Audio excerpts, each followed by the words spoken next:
نحمد و نصلی علی رسول الکریم اما بعد فاعوذ باللہ من الشیطان الرجیم بسم اللہ الرحمن الرحیم۔ السلام علیکم خواتین و حضرات، دیسی لیب میں خوش آمدید۔ سامعین، اب بات کر لیں گے برج جدی اگست 2020 پر۔ تو سامعین، ویڈیو شروع کرنے سے پہلے اگر اب تک آپ نے دیسی لیب سبسکرائب نہیں کیا ہے تو ابھی ریڈ بٹن پر کلک کر کے سبسکرائب کر لیں اور ساتھ ہی گھنٹی پر پریس کر لیں تاکہ ہماری ہر نئی آنے والی ویڈیو آپ تک پہنچتی رہے۔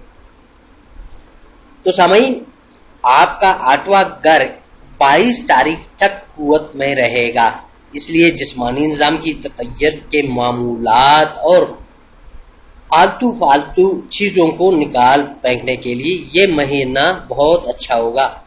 8ویں گھر کا تعلق کا ایک یا کلپ یعنی جون بدلنے سے ہے۔ جب یہ قوت میں آتا ہے تو ہم ان چیزوں کو اپنی زندگی سے نکال لیتے ہیں جن کی اب ہمیں ضرورت نہیں رہی۔ یوں سمجھیے کہ کاٹ کباڑ کی صفائی کرتے ہیں، ایسی تمام چیزوں کو پھینک دیجئے، بیچ دیجئے یا خیرات کر دیجئے۔ ذہنی کوڑا کرکٹ صاف کرنے کے لیے مراقبہ اور عبادت سے مدد لیجئے۔ اس عمل سے گزرنے کے بعد آپ خود کو ایک نیا انسان محسوس کریں گے۔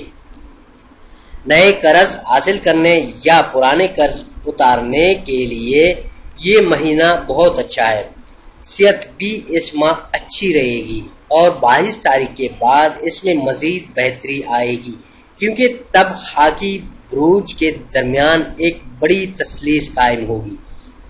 آپ کی انتظامی اور تنظیم سازی کی صلاحیتیں کھل کر سامنے آئیں گی۔ مالی امور بھی اچھے انداز میں چلیں گے۔ 22 تاریخ کے بعد خوشحالی میں نمایاں اضافہ ہوگا۔ 2 تاریخ کے بعد جیون ساتھی کے ساتھ مالی امور پر ہونے والے اختلافات ختم ہو جائیں گے۔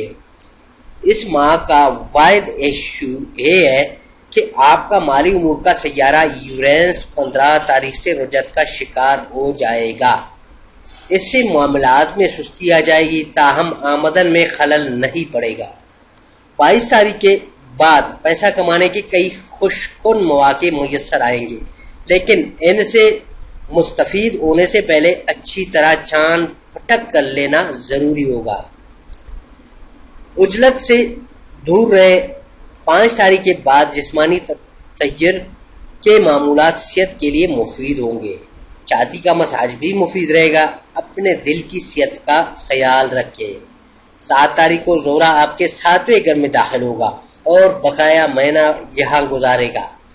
اس سے یہ اشارہ ملتا ہے کہ آپ ایسے لوگوں میں اٹھ بیٹھ رہے ہیں جو صاحبان اختیار اور اقتدار کہے جا سکتے ہیں۔ ایسے لوگ جو مقام و مرتبے میں آپ سے اوپر ہے۔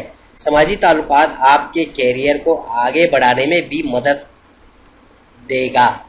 1 سے 3 تاریخ تک اور اس کے بعد 19 تاریخ سے مہینے کے آخر تک آپ کی سماجی کشش اور مقناطیسیت عروج پر رہے گی، کیونکہ یہ چاند کے بڑھنے کے دن ہے۔ 11 تاریخ کا مکمل چاند اور 27 تاریخ کا نیا چاند بھی اس حوالے سے ساتھ ہوگا۔